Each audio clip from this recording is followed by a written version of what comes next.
understand you dumb monkey. Shakedown. No. Yeah, you rage. You need to shut your face. Oh, you know, black. These marshmallows keep talking.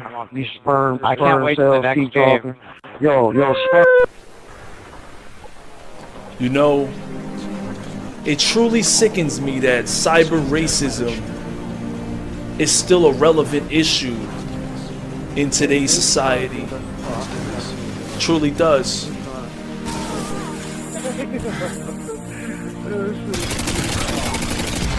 When I think back to September 11th, 2001, I remember it like it was yesterday.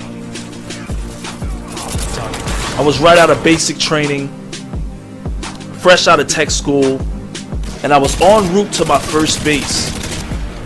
And I remember they had an opportunity for you to visit your family members before you go to your first base. And I took the opportunity to visit my girlfriend. And she was actually my future wife. And at the time, you know, she was in Germany, and I wanted to spend some time with her before her birthday. Her birthday was just a couple days before the event. And I remember it distinctively because one of her friends wrote on the cake, "Happy birthday, bitch." Never forgot that. On September 11th, I remember waking up that morning and I headed downstairs to the gym. My wife went off to work. She was working in the military at the time.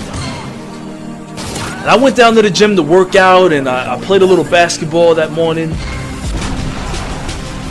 When I hit the showers, after hitting the showers, I came down to a commons area where they had a big screen TV. I said, I'll just watch a little TV for the moment and see what's going on. And as soon as I cut it on, I remember seeing the first image I saw was a building burning. I remember thinking, wow, that's crazy. But it wasn't in English. So I changed the channel almost immediately. And there it was on a different channel in English. World Trade Center has been hit by an airplane.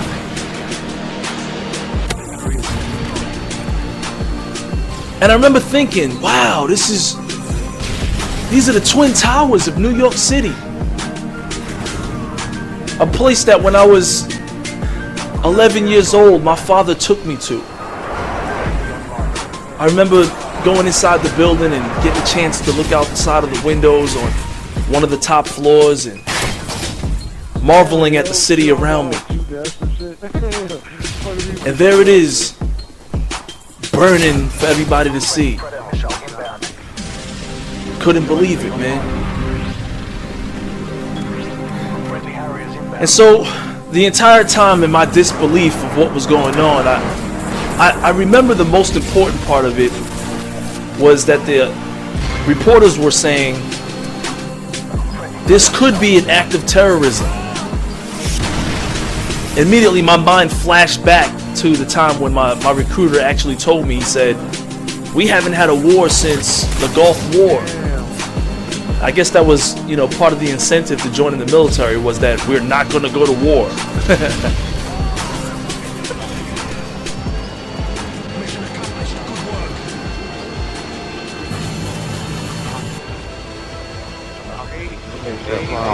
Right? We just faced you, right? You were a problem and we beat you, right? I don't care. I don't care. I'm not obsessed with this game. You are obsessed with the game. If you come online on the internet talking mad shit, you're definitely obsessed with it. You have nothing better in your life to do besides talk mad shit on video games. I'm a problem.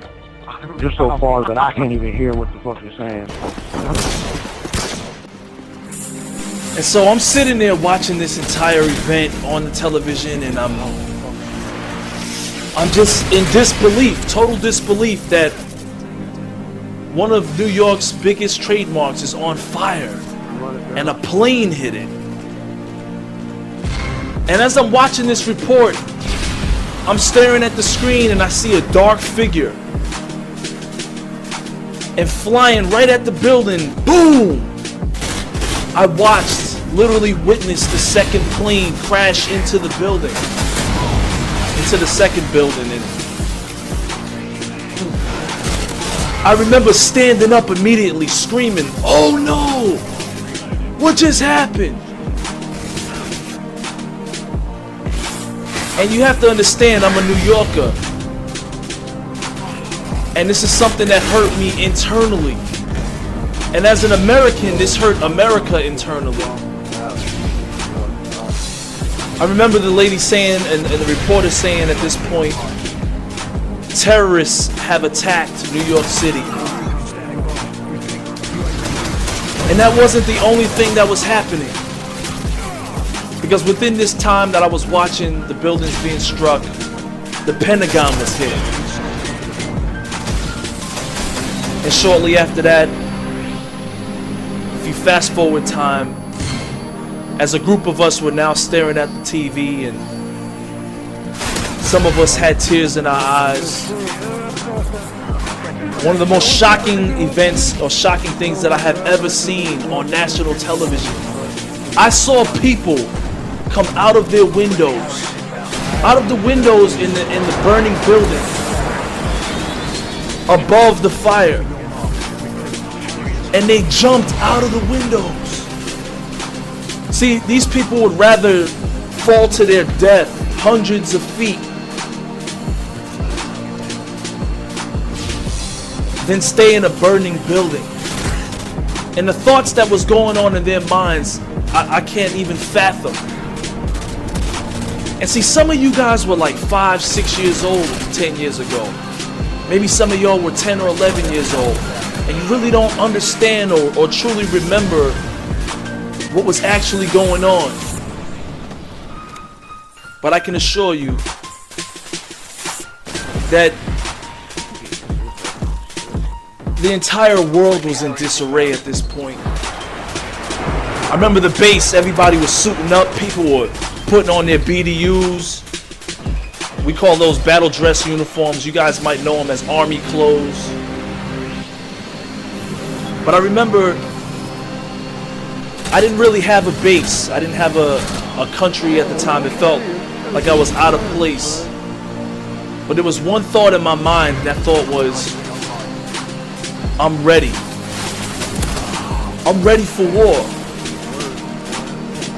And I'm not going to get into all the topics and conspiracies about who's responsible.